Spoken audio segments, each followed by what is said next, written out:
The first 3 weeks of the eruption here in Hawaii, crazy things would happen in the middle of the night. A new fissure would open up and it would threaten a new neighborhood.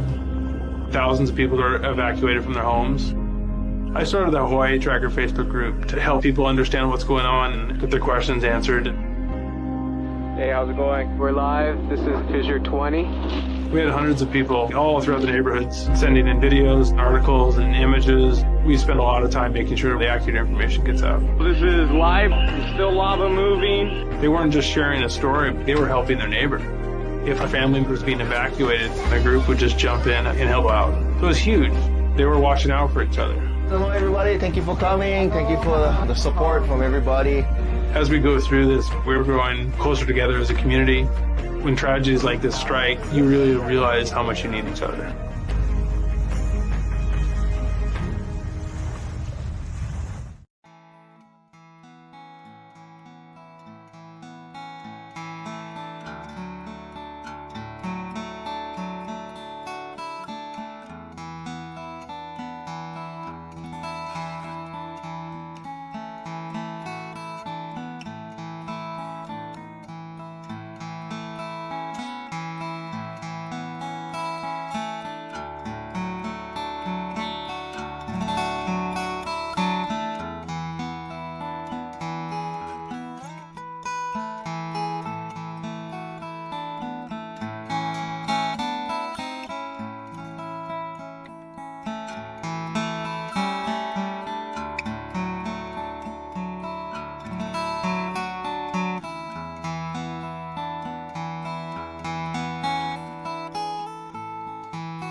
Aloha everyone, I'm geologist Philip Ong here with Mr. Dane DuPont, bringing you guys another Hawaiian Volcano Tracker update. Today is Thursday, August 3rd, 2023, and it's been 5 years since the end of the very last summit collapse of the 2018 eruption, Dane. And we have a big announcement to make today that we have our new nonprofit up and running. It's HVERI. And yeah, might be why you see the logo a little bit different up there or something on our feed, but welcome everybody to our new name, HVERI. Go ahead, Dan. Yeah, we've been working on this for a while, trying not to let it, the secret out, but yeah, we are now known as the Hawaiian Volcano Education and Resilience Institute, HVERI for short, and that has been a work in progress, kind of helps us take the next step that we need to be able to take. Kind of the nonprofit space kind of infers more trust, which is what we're really going for anyways. Yeah, so we'll talk more about HVERI on the back half of our update today. We are going to talk Maunaloa and Kilauea here. They both have some interesting earthquakes. Kilaueas are all pretty small, but still flurrying, and Maunaloas are a little bit deeper, so that's interesting too. And with that said, Dane, I'll flash our new logo up here on the screen, but come back to Kīlauea here with its rainbows passing through the view here. Still quiet today. Oh, there's a rainbow. And yeah, I mean, it's about that time. that evening rainbow up over the summit kind of became a staple on the camera, the K1 or the KW camera. Right. Sorry. Yeah. So, you got anything else you would like to add before we jump into this update here? No, we'll also be talking, just briefly mention right now, and I'll mention a little bit later, but the EA for the Red Road, the Highway 137, the Poahiki Road, that has been released by the county and by FEMA. So we'll go over that on another day, but just if you want to check that out, it is available. Right on. Thanks, man. Yep. So let me transition us here. See if we can manage our scenes. Oh, that's not it. Let's try this one. There we go. So, and then let's put on our summary slide on here. So we'll talk about our summary to get us going here. All right, so our Hawaiian volcano summary this week. You can see it's quiet on Kilauea, apart from some rainbows and fume emitting from the volcano there.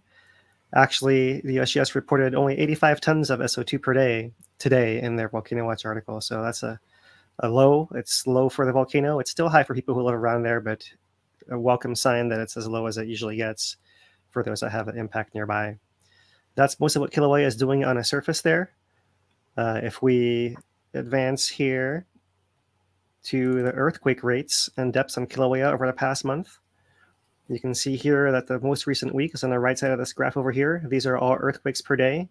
This range I circled right here is about 40 to 50 earthquakes per day. That's about where we are over the last week. You can see a little bit of a slow ramp up or a little hump here. These natural variations are normal, so maybe just like, maybe consider that to be the average somewhere in there.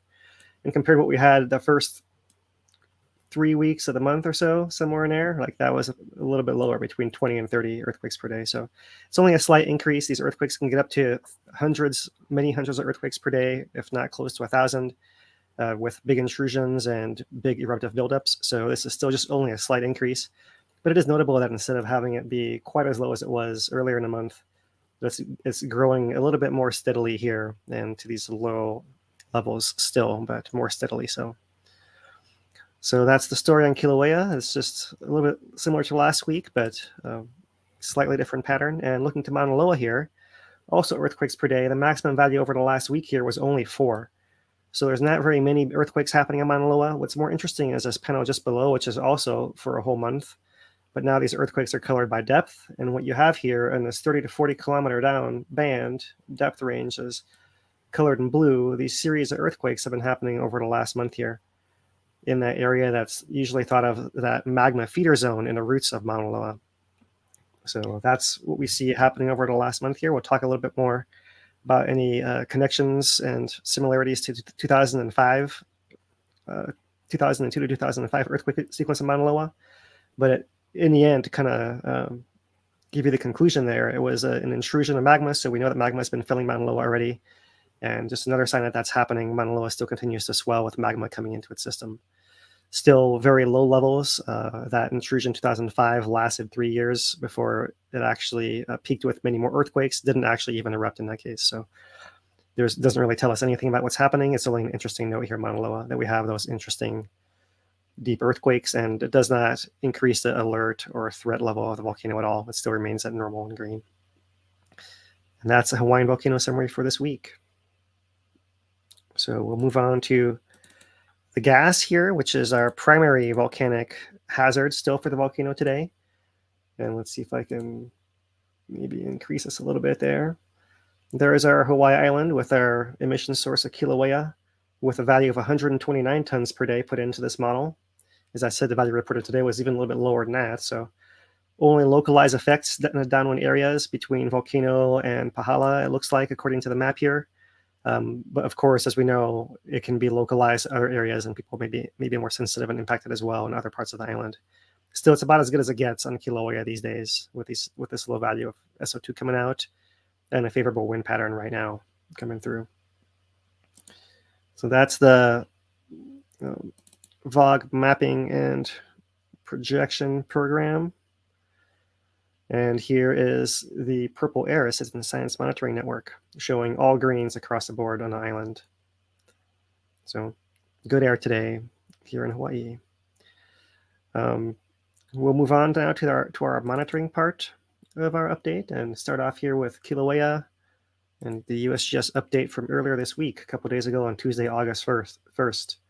And Kilauea does still remain at volcano alert level advisory, aviation code yellow, but it's not erupting, no significant changes at the summit or in either rift zone over the past week. They do note over the past week, seismicity has been at low levels with a slight increase the morning of August 1st. So we know that it has more of a multi-day hump there, but they're only issuing updates once a week here. Summit tilt meters recorded net inflation over the week with 2 deflation inflation events. SO2 emissions from the summit remain low. The most recent rate, 122 tons per day on July 28th. So we'll see that Volcano Watch later is updated today. Otherwise, everything is the same. No unusual activity in either rift zone and nothing new in that text there either. So we can move on from that. Just to show you guys some of the presentation graphs. And let's get here to the top. And starting off with the tilt. And here we are at our zoomed in 2-day summit tilt, which is usually kind of hard to tell what's going on. And if we look at this one, it looks like something funny is going on. And what it is one straight line from right in there all the way to right in here. It's basically a data gap, and then the data try to just reconnect it here. So it looks like the instrument went offline for a short period of time here yesterday, or day before yesterday, and then it was fixed yesterday before dark, just before dark. And so that means we're actually missing our 1 week plot is not coming, does not seem to be updated and posted right now. So, but in any case, what you can see is volcanoes inflating. We'll look at that pattern on a month-long plot here shortly. Lava depth still doing its cycling. That seems to be corresponding with temperature on a exactly once a day basis. It looks like the same time every day there, cycling through. And lava depth for the last month now, zoomed out to the last month. Those are the little variations we see there. And we have one obstruction with extra noise here from the tropical storm that came through with a little bit extra rain. Didn't actually hit us, but it caused a little bit extra rain in that week. So here's what we can see for the tilt over the last month, the big picture. We have -5 down here and +5. So 10 microradians, it's a little bit slower rate than it was the month prior, right? Probably because it's a little flat part right in here. But we'd have seen fairly steady from mid-month, about the time we saw the earthquakes pick back up as well, the increase in tilt pretty steadily there, right? So that 10 microradians has happened all in that time, right? Kind of the whole week, nothing really changed. So fairly steady inflation still, and these are the variations of deflation inflation cycles that seem to be a little bit more convincing here in the last week. Some of the earlier ones might have been that superimposed on that climb, but it's hard to tell, especially when it starts having little cat ears and little extra bumps through there, right? It's more than one process happening, so we can't always necessarily pick it out. And in any case, they're more of a background signal. They're not really telling us anything about what the magma is going to do underground there. So cool to see that and note that, but the big takeaway picture here is that it's rising upwards, the ground tilting outwards from the center of the volcano as it fills with magma underneath at a pretty shallow level there. On the East Rift Zone, it's a different story. The tilt is still down. That's the important thing. Magma is not bulging that thing upwards and outwards. It's still kind of sagging inwards there from the surface. It does have occasional variations. This was once again the rain signal coming in on that station, so you can just note the general downward pattern of both sides of that, and that's what really matters here for the tilt on the East Rift Zone, showing that the activity is localized at the summit area. Here's our SO2 plot, still updated to the 122. It was back over here, the 122 on the 28th. And actually, they're reporting here a value today on the graph. It looks like closer to 130 tons per day. I know I've been saying 85. It's still within this range here. It's all within this low value right here. The volcano watch when I said 85, but if so, then we'll check that out here. So all still within a scatter of error with very low values in a few hundred tons per day here range. So pretty much background for Kilauea. Summit GPS across north and south across Kilauea is still rising. So the sides are getting further apart. We saw that they were rising, tilting outwards. Now we see that they're actually moving apart as well. And if we were to look at the other GPS components, we see they're also rising, bulging up and outwards and tilting out from the middle. So there are some short-term variations. This is a 1 year long plot. So you get one little circle per day here. So it's hard to tell little variations, and sometimes it takes a while for the data to kind of clean up. But after it's cleaned up, you see that sometimes it does have little slight slowdowns, like right in there, maybe another one right in there. But overall, these are fairly minor deviations from this long-term stretching apart north to south across the summit there. So it's still filling. That's what all the signs say. It's not anywhere near critical yet. The earthquakes are just beginning, so to speak, here. But that is the pattern.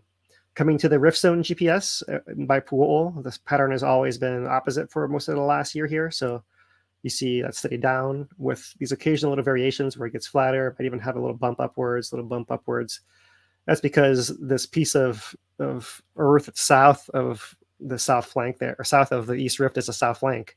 And it's kind of wiggling a little bit like a loose tooth in there. So as the summit's pushing it from the north, it's trying to wiggle and rotate around, and it's doing a little shimmy down there, it seems to me. So there are times where this thing is wiggling back north a little bit, or a little wiggling back open a little bit, but that's just so it can keep adjusting further downslope. And it's not clear if that's what we're seeing here at the very right end of this plot down in here. But even if we ignore some extra noise in the data there, it may appear that from a faster contraction rate, maybe we're going to something a little shallower through here. Still seems to be a slight contraction in net over the last month here, as you can tell, down from, let's see, maybe from there to there, from the beginning of July to the beginning of August here. So maybe it's wiggling back, and what we can do to check in on that is let's go to the 2-year GPS plot, and what I'll do is from our panel pick the Kīlauea trail, which is the one that usually gives us the strongest signal of that wiggling back and forth. And so right in there, I don't think I can zoom it in anymore, but right in there, you can actually see, I'll trace it to this north component. It has been moving north. Kīlauea trail south flank area has been moving north. It's the wiggling around part. Then it seemed to actually flatten out a little bit, like it got steady, increase again, got steady, and here at the very right end, it looks like it might be starting to decrease. It's a little too soon to tell. This is now a 2-year plot, so it's extra squeezed in there. But we'll have to wait and see if there's a little shimmy happening. And the important thing is when we look at the stations like this and all across the board, we look at the vertical component, the up signal. That's this bottom panel. This is up-down. This is north-south, and this is east-west. This up-down component is still going downwards, right? So it's not actually swelling. It's still sagging and moving and adjusting and shifting as it's dropping down, right? And that's what matters. And if we were to put these on a map like we did a couple weeks ago, you'd see that they're all restricted to the summit. So here it is, these 3 stations closest to the summit on the south flank, not on the east rift, all the way until we get to the summit stations. They're the ones showing up on their 3rd component here across the board. So that puts us at peace from the signal here on the east rift at Pu'u'o, even though it's just doing something slightly different. And that's what USGS means when there's no significant or unusual activity happening there in the east rift and no extra concern to people. Okay, so now we'll move on to the earthquakes. And here is a last 1-week plot from the USGS that catches all the smaller events that don't show up on other maps sometimes. So there they are. You can see we still have mostly activity down in Pahala down here. The deep earthquakes plotted in blue, these are colored by depth now. And then the shallower ones all around Kilauea summit. Really nothing to speak of across the whole East Rift, which is all through here. Right? You do see these south flank events all through there. There is that summit triangle where this thing likes to push towards the ocean that way. And here is a pieces of land that might be doing some little shimmies, some moving back and forth as this stuff tries to get out of the way from this stuff moving out to the summit there. So that's the station that we mentioned. Kīlauea trail is somewhere right in here, moving north. And then the Pu'u'o contraction zone is somewhere right in here, like contracting and wiggling open and shut a little bit, but still dropping downwards is what matters. So that's the last week of earthquakes there. And looking at in cross section, you see it maybe dips a little bit. Let's see here. There's a deep Pahala events, the blue ones down here, at a similar depth as the deep Maunaloa earthquakes we'll talk about later. Looks like there might be a little bit of dip here to the southwest coming in, and it actually gets pretty steady underneath the summit at these shallower depths over here. So not quite clear here if this is feeding inwards or what exactly, but that's interesting to note, the little depth change right there on that southwest part of this cluster. I can zoom it in right there. There's a cluster. So this area down in here seems to be a little bit deeper than the other stuff, closer to the summit right in here. Right, that's the whole summit caldera area. That's mostly where the stuff is, and not so much outside of that. So here is our depth time plot for the last week, and the deep ones are in blue once again. And up here is the interesting stuff, this band of orange and reds at the very top. So we noted last week how the pattern really changed. We'll look at the month plot here shortly, but we're still having these little bursts of small earthquakes. There's a good one right there. There's another one right there, occurring there under Kilauea summit. A little bit slower here in more recent days, a little bit more dispersed all through here over the last 3 days or so maybe, but still occurring to some degree at low levels as we started off the broadcast stating here. So over the last week, here's that hump we saw, coming up 40, 50 earthquakes per day across the board. Zooming out to the last month, there it is. There is our hump for the last week and the peak that we saw starting this thing off last week, right? And so it's a little bit different pattern. We didn't have quite a peak and a drop. It was more steady across most of the days of the week here. And not to rehash that increase from the background of what we saw before, right? That's the most important thing here. So compiled over the whole month, there they are once again, a little bit easier to see the south flank zone of adjustment right there. And I draw it as all like one big cloud, but actually you might have one patch over here and another patch over here and another patch over here, and and they all kind of move a little bit separately, and that's why it gets complicated to interpret those signals sometimes. But at the summit, perhaps a little bit more clear too, that there's this clear lineation on the southwest rift connector up here, which is that area that's a little bit deeper to the southwest there, but mostly it's still around the summit area right in there. And as this thing swells and pushes outwards here and outwards here, we have seen this area to the northwest flare with earthquakes before too. You can see that's starting to happen there as well. So we are getting more signs of pressurization, but not quite enough to be convincing that it's going to happen anytime soon. They're just starting to build, one here, another one there, and we'll just wait and watch as it continues there. You can see Pahala pretty healthy over the last month in that depth as well. So here is our cross section. A little bit harder to see all these clusters here. They kind of run together. Right between the Pahala, the zone above Pahala, it's all adjusting to the pressure from below. There's a big gap, so not any magma moving through there and no rocks breaking through that area.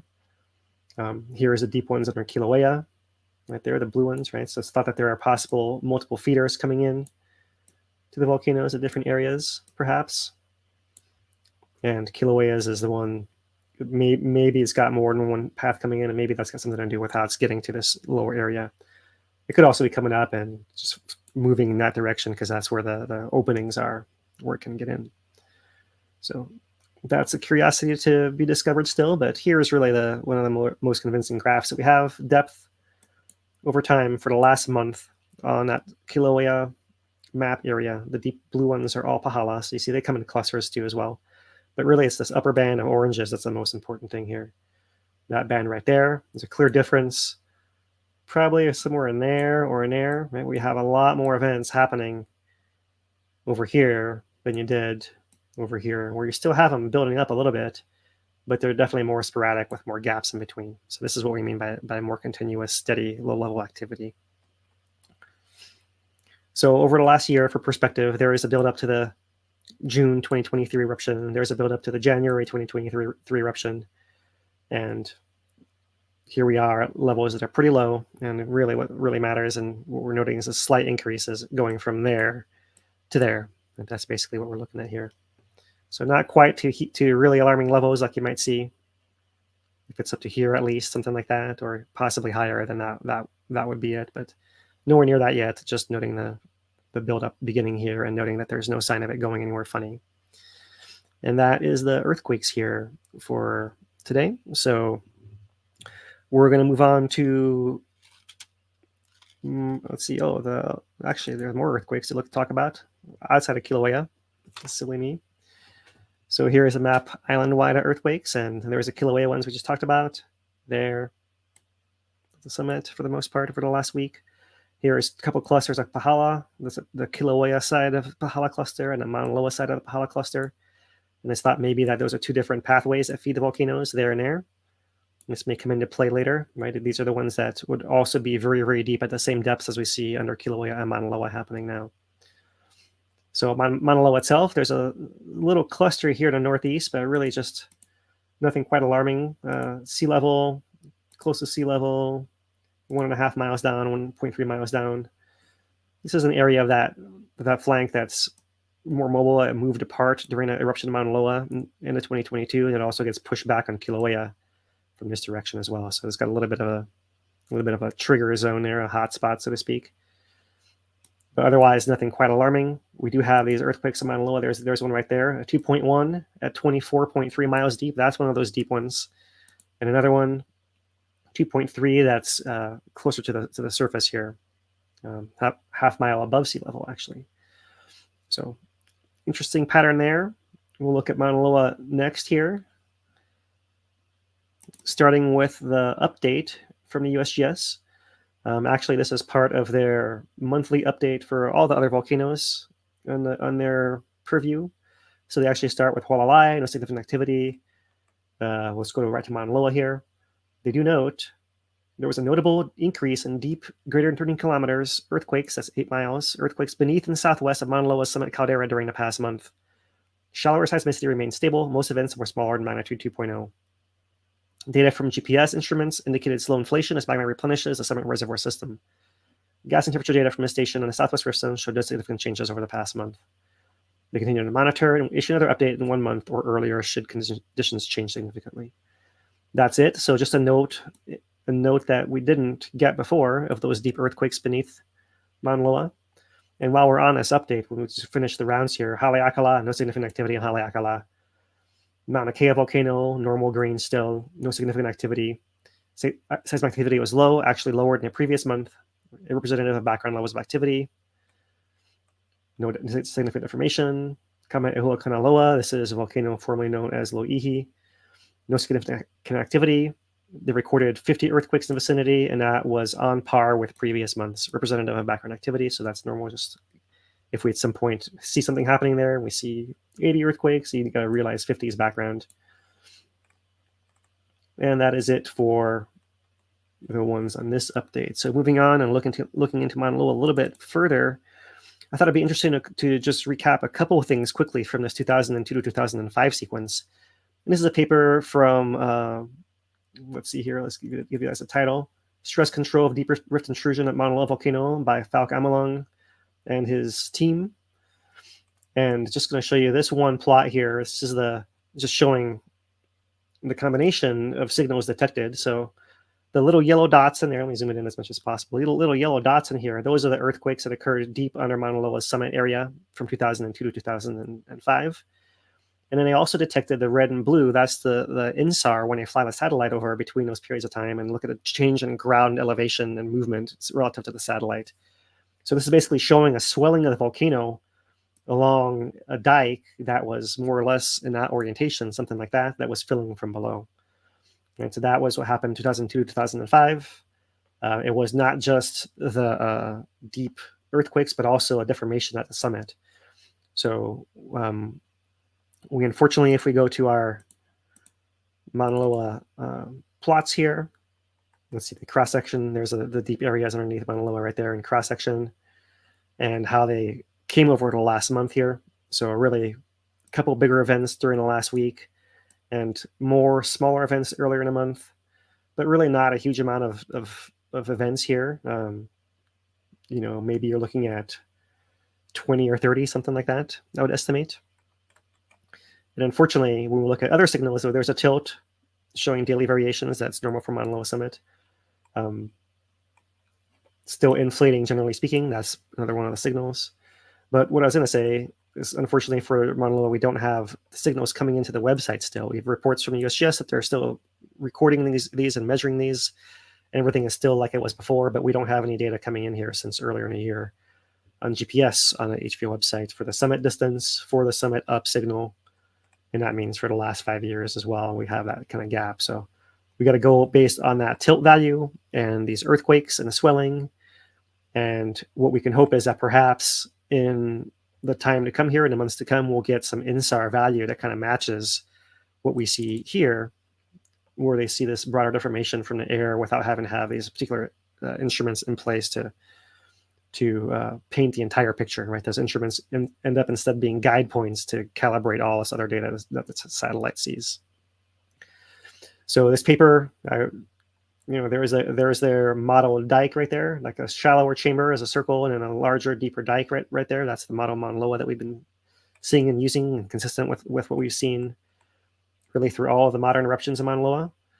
And their model actually shows here at depth 0 to 15 kilometers in the area of where that shallower chamber might have been, and in color here, the opening in centimeters per year over those 3 years that they saw in that area, right? So you're looking at almost a meter opening right here in the center of a mountain to accommodate a big batch of magma that came in there. So that's basically what they saw in 2002 to 2005.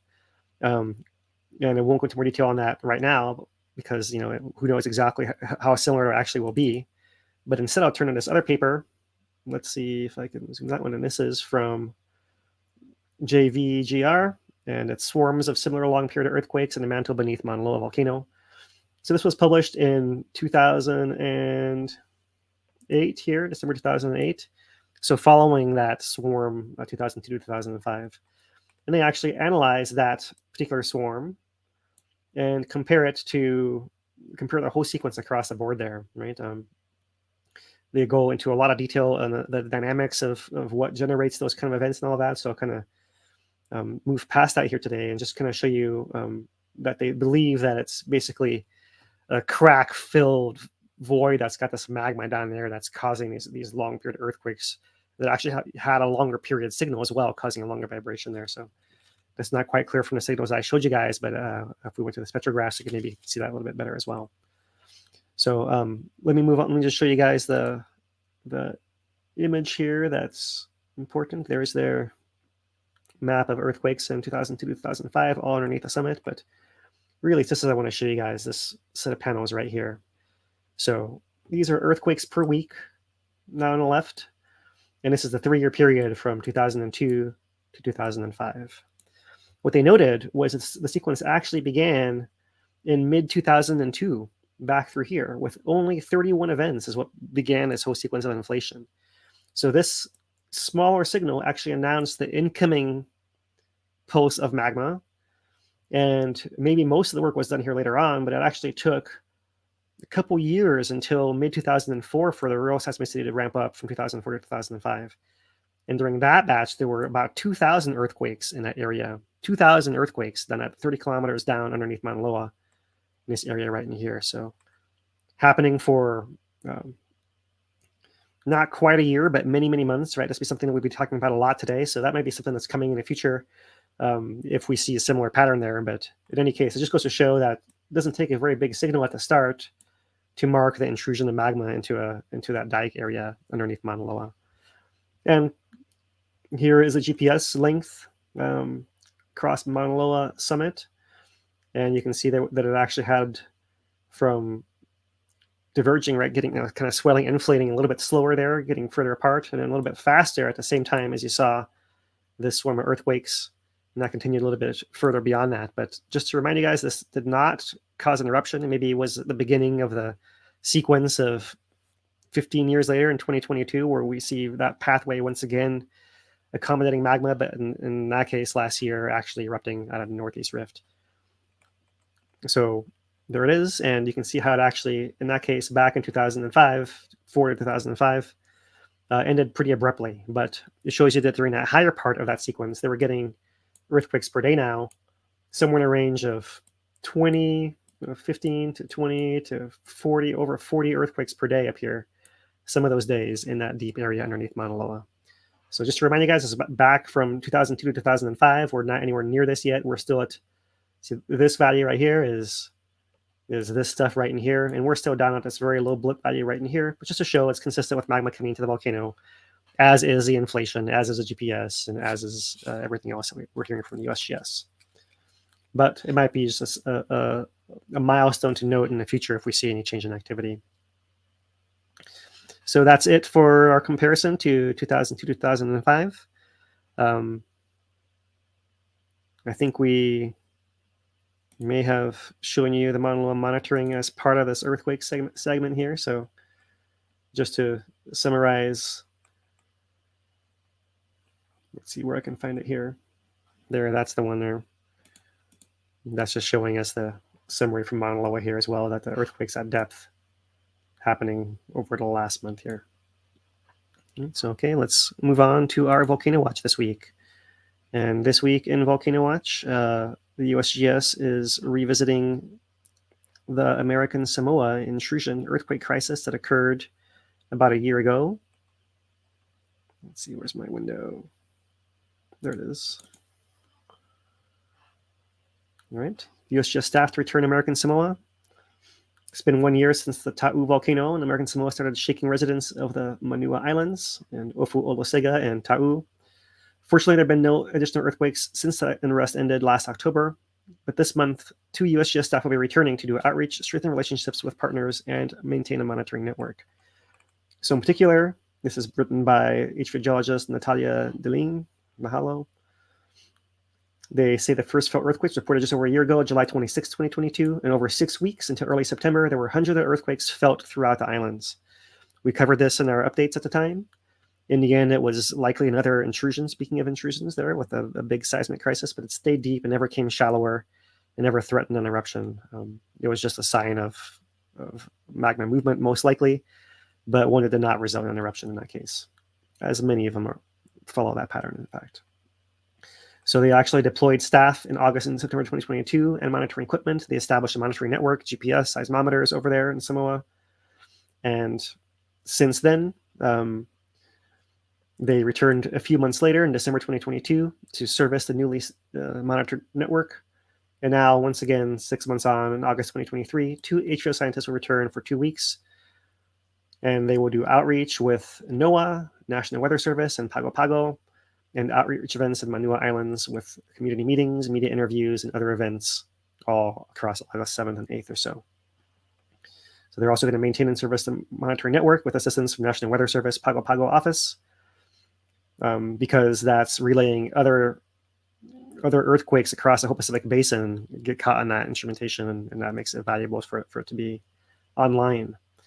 And unfortunately, the Ta'u broadband seismometer northwest of Ta'u Island was damaged during a lightning storm on May 5th earlier this year and is currently offline. So they're going to replace that and improve how the data is transmitted back from the stations to the computer systems so it can be analyzed.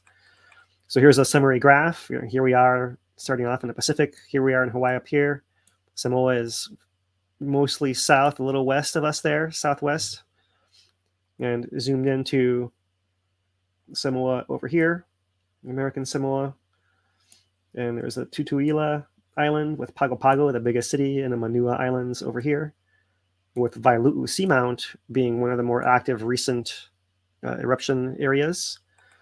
And what happened was first people on land, and then later picked up on the Wake Island sonar detector. I believe it's a sound detection unit there. We're able to estimate earthquakes. So here they are in gray, buildup of earthquakes from late July to early August.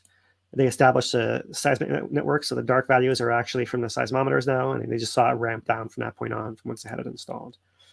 And locating them, here is Ta'u once again, and Ofu Olosega, and north of Ta'u is where all those earthquakes occurred. There is a scale. There were some that were a little bit bigger, magnitude 4.5 or so, right? But these are all larger than magnitude 2.5, so quite a good number of them happening right there. And so once again, here's Ta'u Island. It would be north of that island over there.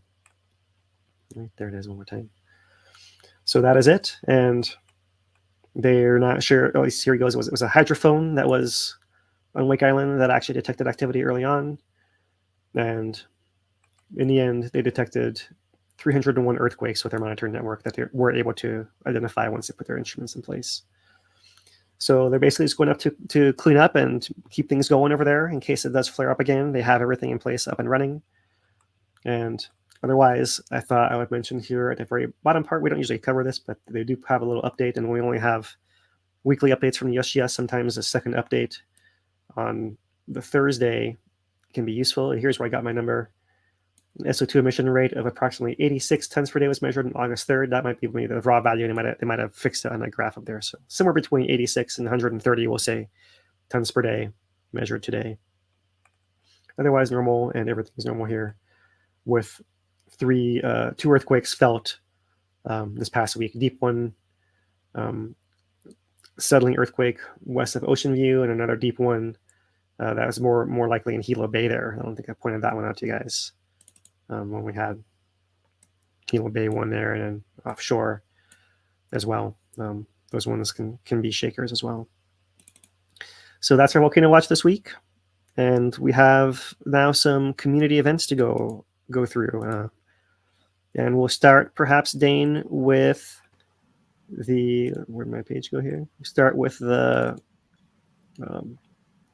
update from Kilauea eruption recovery here. Yeah.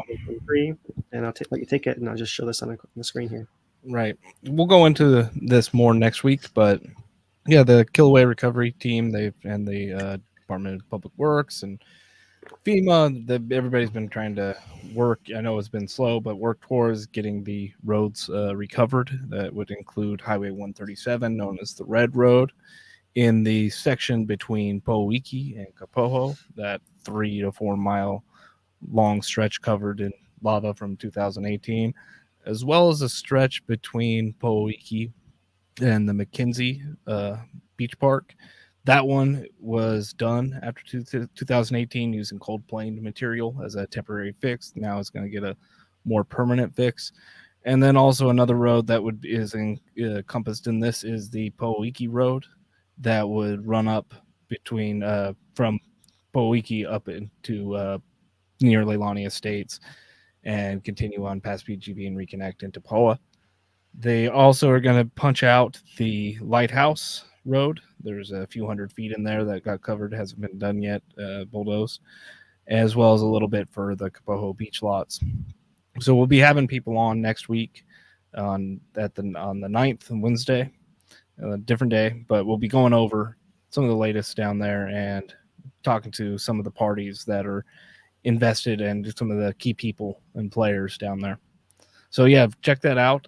Definitely. And if you're interested in the EA, it is on the Kilauea Recovery website. I can drop that in the chat probably pretty easily. Here, this is go ahead and send that. That should be the document right there for the EA. So the review on that thing is open for a little over a month. I think it's September 5th that it's open until. So if you have a comment or you think they should change some stuff or whatever, what have you, now is the time. So yeah, that's the EA. Next week we'll talk about that some more. There's some good maps and stuff like that, so we'll be going over those and showing you some of the stuff. Yeah, sounds good. Yeah, there's a document front itself right there. So it is 189 pages. So we're not going to try to rush through it all right now, but we'll pick out some stuff for you guys for next week, as Dane said here. Right. So that's one item in our community corner here. I thought it was worth mentioning as well that given what we're going to say here shortly, that we should mention Hurricane Dora is out there in the Pacific. Here is the most recent National Hurricane Center expected timeline and path, right? So if you can't see this very well, let me zoom it in. Let me zoom in here. So here we are in Hawaii. So this is things coming well to our south, right? But it would be arriving around the time as that public meeting for the roads, right? Tuesday afternoon, Tuesday evening-ish, somewhere in there, right? And yeah, did we mention that meeting? Oh, no. Yeah, there's a DPW, Public Works, is doing a public meeting 5 p.m., I believe it is, on the 8th. That's a Tuesday, and they're going to go over the EA. So that'll be also a good spot, but comments need to be in writing. They say that there. So even if you say something to them on Zoom, write in if you want it to be recorded. Right. And comments will be open until September 5th. So about a month or so, right? So there'll be time. So in any case, we'll be talking about this, I'm sure, next week as well. So, but around that time, as that is happening, we were hopefully not going to be worried about Hurricane Dora because it's going to be further off to our south and basically not directly affecting us here yet. But I thought it was worth mentioning a couple other things on the hurricane. Here's the tracks that Harry Durgan put out on Puna weather that we have on Hawaii Tracker as well. So once again, just showing how everything is far south of the island once again there. There it is. And he's putting out updates fairly frequently. So here's one from this afternoon. And he does note there was putting on quite a show. ADT analysis puts a storm at 9:41. Barometric pressure, isn't that? What is it, micro? and be. Yeah, I'm not sure how to say that right now, but okay. So, but on the edge of Category 5 status, right? So that's basically it. He's got more details here, but the good news is it stays well to our south with little or no impacts to the island there. Yeah. All right, cool. Was it millibars? Yeah, that's at least Google says. Yeah. Watch that. Yeah, that's right. That's right. So, all right. So there's that, and one last thing, just a note here. Oh, this is not the one I wanted, but you actually can click on here on wind speed probabilities, and let's go to tropical storm winds as far out as it can give us. And you can see that even then it's further south here and not any impact. You know what? You know what I see when storms do this? Being here long enough, that means that the trade winds are going to get butchered, and it is going to be hot and not windy at all, type of thing. If those ones that miss, they really mess with the weather pattern. So it's like, oh, that'll be hot. Yeah, hopefully that may be how it goes. Maybe how it goes. So that's a little bit on weather, because this is a notable thing here, and we are going to be talking about our nonprofit that's a little bit more disaster oriented. So we're going to be sometimes activating our group for if a hurricane is coming towards the island, we're going to be involved in responding to that as well, and not just the volcanoes here as well. So that one's not going to get us, but thought we'd mention right there and move on to the last couple of things here on our community corner. And one is August 2023 events at the National Park. There is a fee-free day tomorrow, August 4th, up at the park. And they do note here that that's the Great American Outdoors Act anniversary.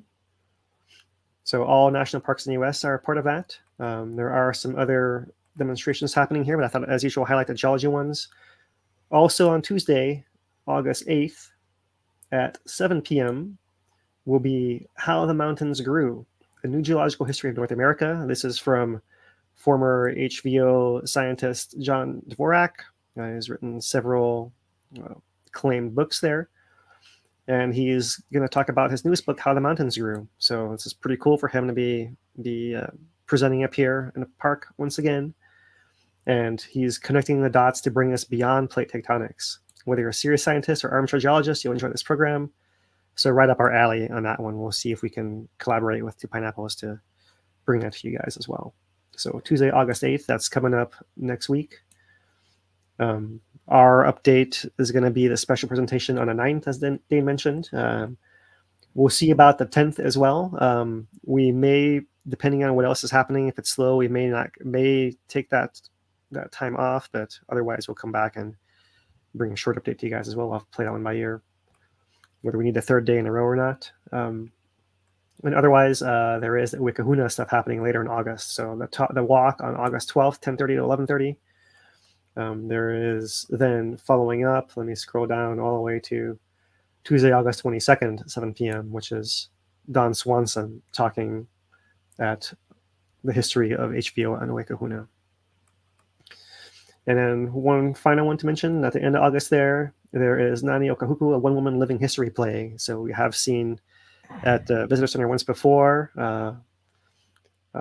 Jackie Pualani Johnson's interpretation. So that'll be probably a good one as well for us to cover. That'll cover the highlights of what we have for next month at the National Park. And there is one last thing we haven't mentioned yet, but it does fall into our announcement here as well, is that Hawaii Tracker is partnering with Big Island Press Club to have an internship available to University of Hawaii Hilo students. So this is for social media journalism, moderation. We're going to fold some AI in there as well. And go and look at our website and social media posts if you're interested in that. But that's something else happening. And that brings us, Dane, to our HVERI. Well, let's see. Oh. I have to go back to the main set. Here we go. That's when I was still debugging the thing. So, okay. Yep. All right. I think that brings us to our website here of the Hawaiian Volcano Education and Resilience Institute. So before we go into a little bit more about what HVERI actually does in the future, what the future might hold, should we take a little pause here? And do you want to make any acknowledgements or discussion? First, though, I just want to mention on that internship, we're going to also be able to hopefully offer some semester credits for that, make it equivalent to a 3-credit course. and be able to do a $500 stipend. So we're trying to make it we're trying to incentivize people at university to come and collaborate with us. So yeah, appreciate Big Island Press Club for taking this, making this happen. All right, we did have a few questions. If you want to do those now, just since we're kind of at that point. Let's do some discussion. I'm not sure that how many answers we'll necessarily get to, but let's give it a shot. All right. Richard asks, do earthquakes happen during inflation, or do earthquakes happen more during inflation or deflation? Here.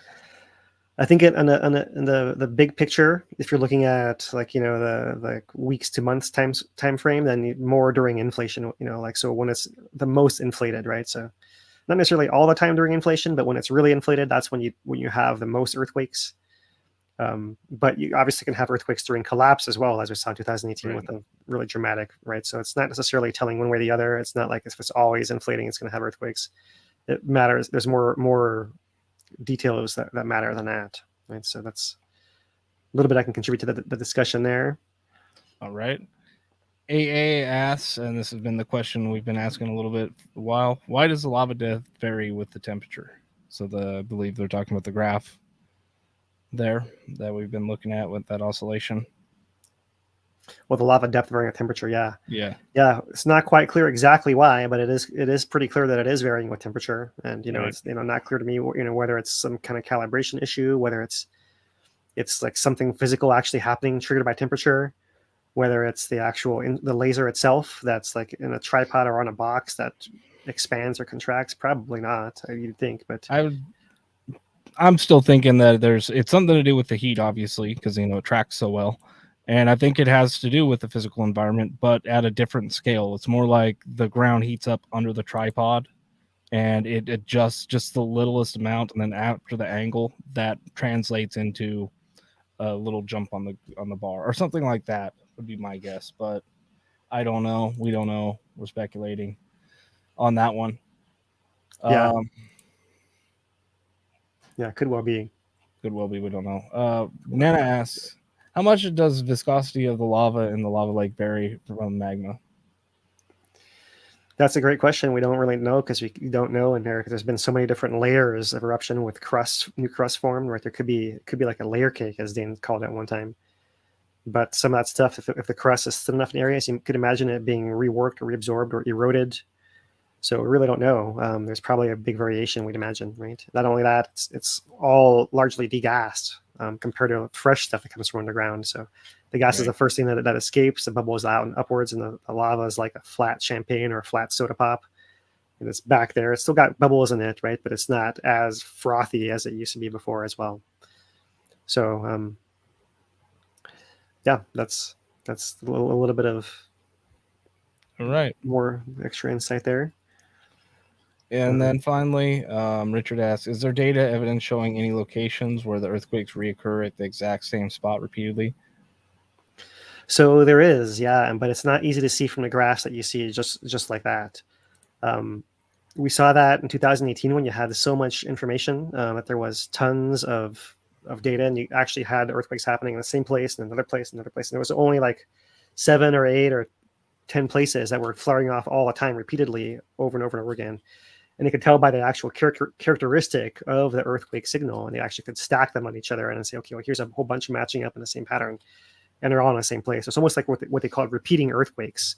So that certainly can happen, but often it takes the relocation and comparing the actual wiggles on a seismogram to get to that level of depth, right? So you're not always going to see that necessarily on a map, and that's why when we look at the maps, we try to kind of just keep that flexibility in mind, that when you see a dot in a particular place, it could be somewhere a little bit that way or this way or the other place, or deeper or shallower, depending on how the computer automatically judged that event and how it was able to pick the plot, the graphs. But that's still why the computers are picking earthquakes automatically. They do pretty good in general, right? But if an event is important enough that it requires more attention, that's why the seismologists always go back in and manually review, and then they manually check where the computer has chosen as the arrival times of different waves and readjust the magnitude based on that, and that can change the location and everything else as well. So, but the answer is absolutely yes. for sure that can happen.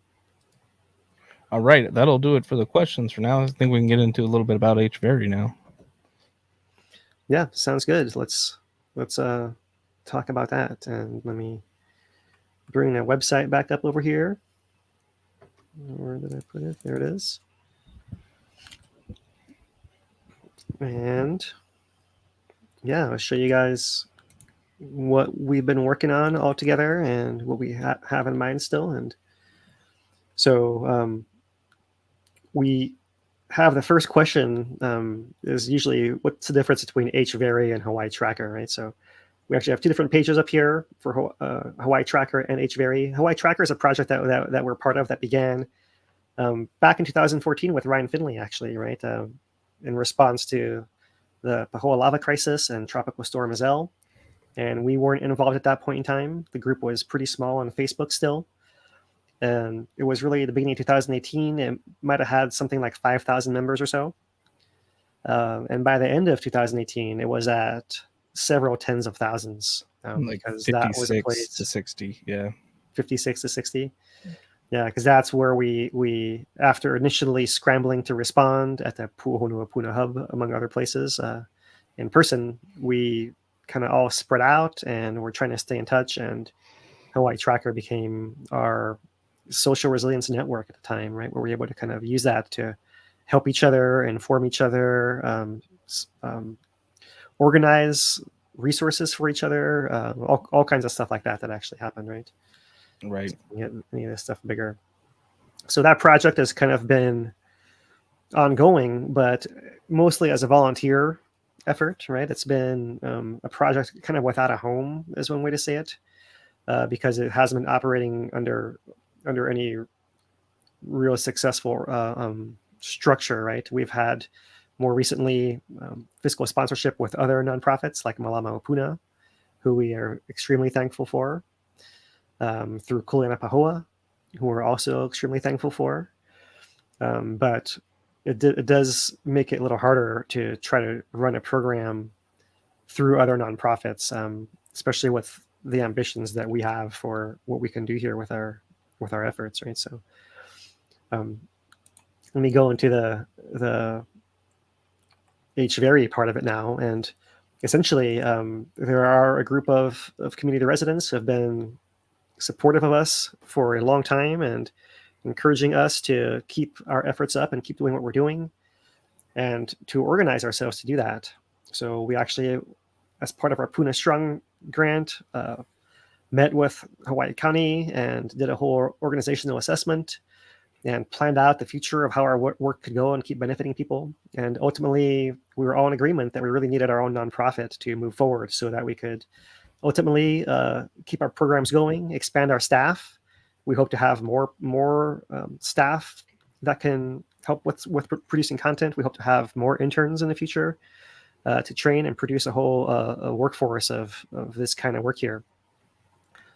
So here is our mission. It's to improve disaster preparedness, response, and recovery through volcano education and resilience network building.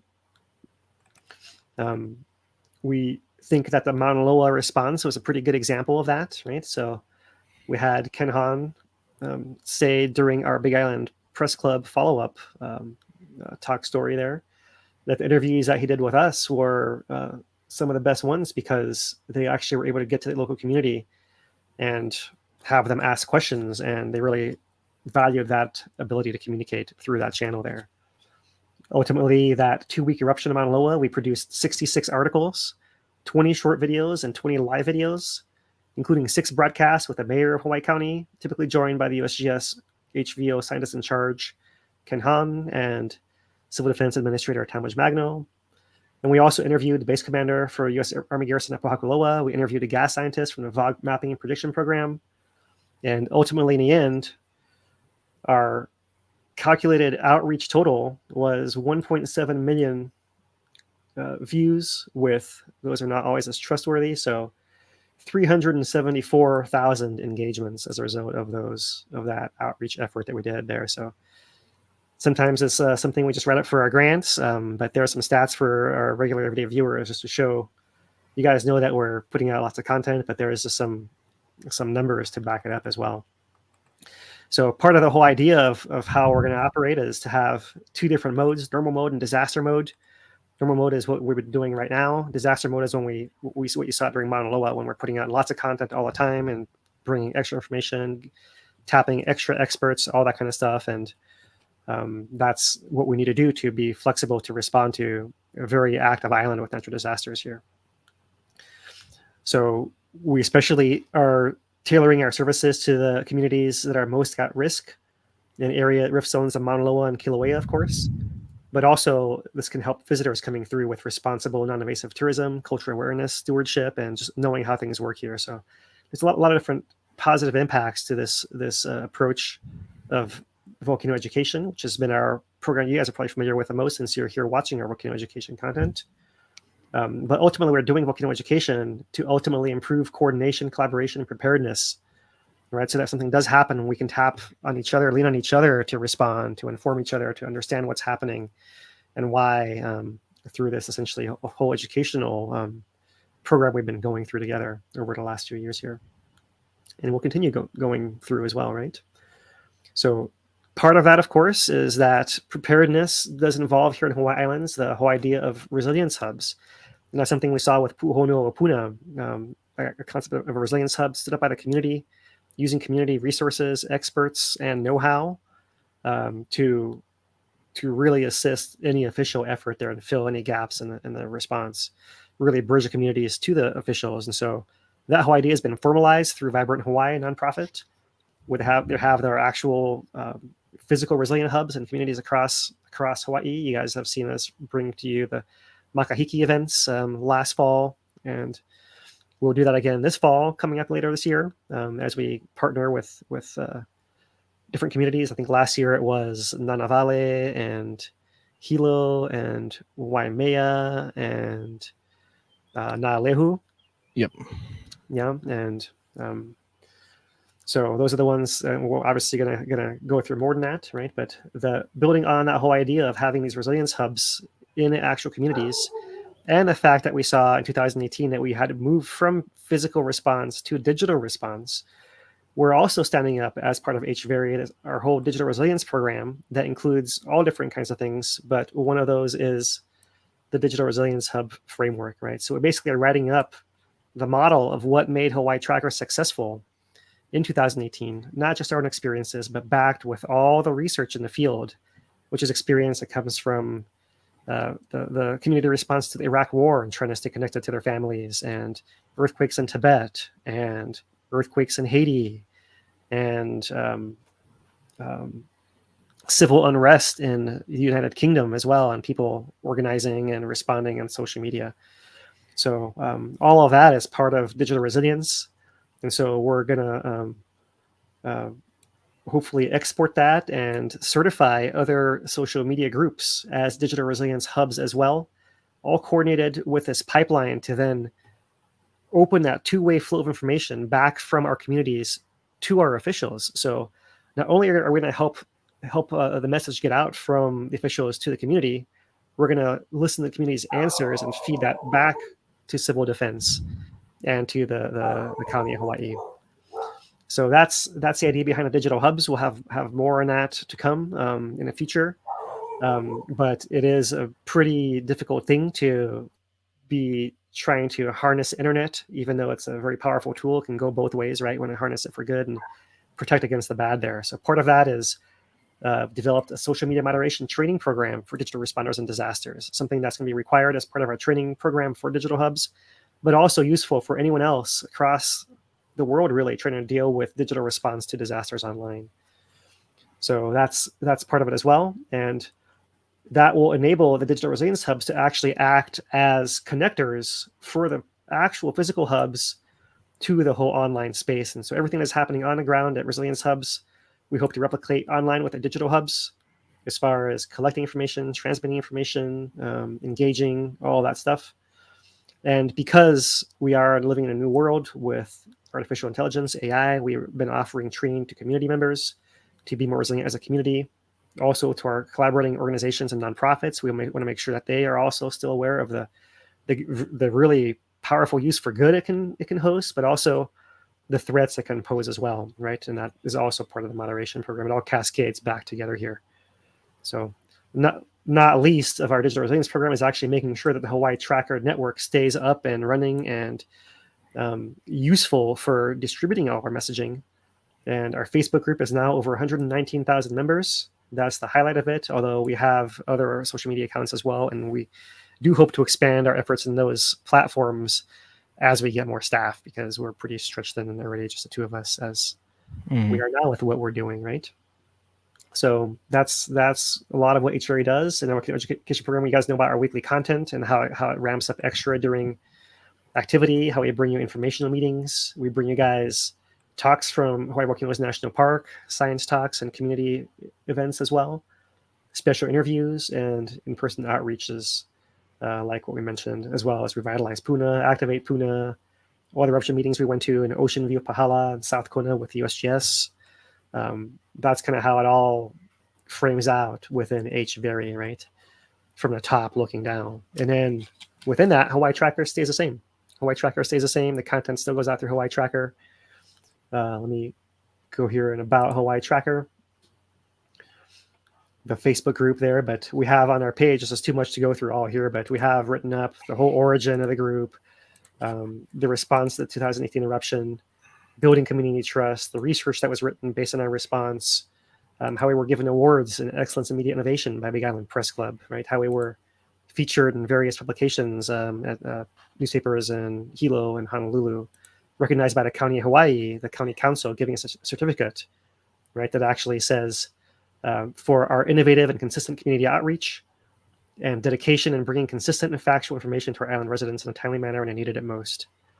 So we're obviously quite proud of that. That's kind of inspired us and birthed that whole partnership with the county. We keep on going. And so there's some more information there in our different programs, coverage of Maunaloa, moderation, digital hubs, artificial intelligence, our notable contributors, all of that is in here as well, right?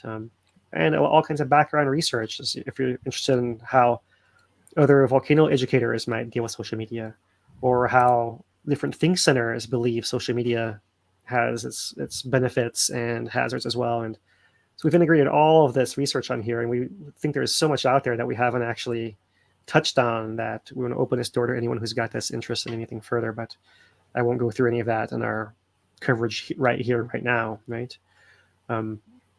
So I'll mention here, our team is just Dana and myself right now. We are going to be taking at some point another intern and hopefully volunteers as well. We have a small board and an advisory board as well here. And we are as well starting our inaugural donation campaign. So because we are starting things up and bridging the gap here, and having a new nonprofit allows us to apply for some extra grants that we maybe wouldn't have beforehand. It still takes time to actually apply for the grant and get the grant come in and have it actually make an impact. So we do have gaps in our funding between our grant periods, especially when we have anything unexpected happen, right? So what this is really about is bridging the gap for us until we can hopefully get some additional grants to keep us going here. We're really confident that all of our work speaks for itself and have all the data compiled to back it up on top of it. So if you are so inclined, you can visit this page. It's hveri.org/donate. And we would greatly appreciate any contribution you guys can make in our campaign that we're opening up today. And today was the day we chose because it is 5 years from the last big earthquake, Kilauea Summit, to the end of the most effusive lava output from Ahu'ela'au, Fissure 8, and Leilani across Puna. And it's been a long 5 years, Dane, but here we are, and we couldn't be happier to finally get this off the ground. Yeah, definitely. Lot of things going forward, and everything's changing so quick that with the AI front, the tech front, said we're glad that we can help try and usher it in and encourage adoption of many of these technologies and things that have been around for a little while now, like social media, right? But leveraging it actually in an effective way, right? To be able to gather information at a speed and at a level that wouldn't be possible otherwise, right? And that's what we want to bring to the table, is being able to do something a little bit more special. I mean, a lot of these, like especially at the county level, a lot of these guys have their heart in the right place, but maybe they don't have the capacity to do what they actually want to do. They're bound by this, they're bound by that. They don't have the funding. I mean, I've seen some of these departments with no funding type of thing. It's great, you know, it's wild. But you know, we hope to be able to help and augment and improve just the efficiency optimization through a lot of the new tech like AI, like social media, and many of the new things that will be coming out going forward. We expect the next few years, the next 5 years, to be pretty incredible, the rate of change. So we hope to be able to try and keep pace a little bit with it. Usually in Hawaii, we have this philosophy of like, we'll let the mainland deal with the tech stuff and we will, you know, sit this one out. But with the AI and the tech, you're not going to be able to anymore. You're going to get thrown into the deep end one way or another. So we're just trying to prep for that kind of stuff. That's a whole nother thing, right? We could do a whole presentation on that. And we have done whole presentations on that. We'll probably do some more in the future, but yeah, that's kind of the outline of the program. We'll be having more things, more collaborations that we'll be talking about going forward, hopefully, you know, with familiar names and familiar organizations. So look forward to that, and we'll bring it to you on here in Hawaii Tracker.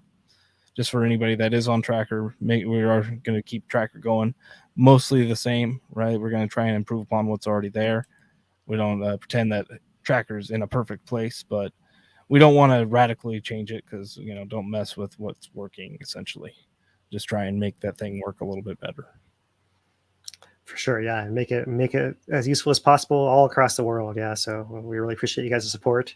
Appreciate your comment here. Comment from Bill Bassett. Good luck with HVERI. You did a great job of providing valuable information. Thank you, Bill. We appreciate that. And yeah, I see you guys all very active in the chat here. Appreciate your camaraderie there and support of us. And so we'll keep at it here, and proud to be part of this awesome community that includes you guys. Definitely. Well, been a long day. We announced the HVERI this morning and had been trying to keep going all day. And now we got the presentation, and yeah, been a long one, but glad we got through it, and you know, nothing blew up in our face, essentially. Yeah, and busy schedule next week, as we mentioned already, right? So starting off on Tuesday, there will be the Zoom for the Kilauea Recovery EA. Right? There will be the evening talk by John Vorak at Hawaii Volcanoes National Park. On Wednesday at 4 p.m., 4 to 6 p.m. on Wednesday. It's a change of day and time. We can make an announcement later on, but that will be our episode next week with the Puna community, talking about the coastlines that have been developed, right? Talking about new beaches and that kind of stuff, and communities feedback on that area of the 2018 eruption. And we'll see if we have enough gas in the tank to go a Thursday again, a week from today, and bring you guys a short update on the volcano, or maybe we'll tack it on to one of the other ones, depending on how things are going here and what interesting things there is to share. But we may also skip it and come back the following week and catch up, since even though Kilauea is doing things that are interesting, it usually does them very interestingly at a slow motion pace. So quite often it's like wait, and a whole bunch of action all at once, and then you wait some more. So we'll see about Thursday next week, but definitely Tuesday and Wednesday next week. Yep, we'll make it work. All right. So from HVERI.org, he is Dane DuPont. Oh, you're over here now. Dane DuPont, and I'm Philip Ong. And anything else, Dane? Oh, that's it. Well, aloha, everyone. And mahalo.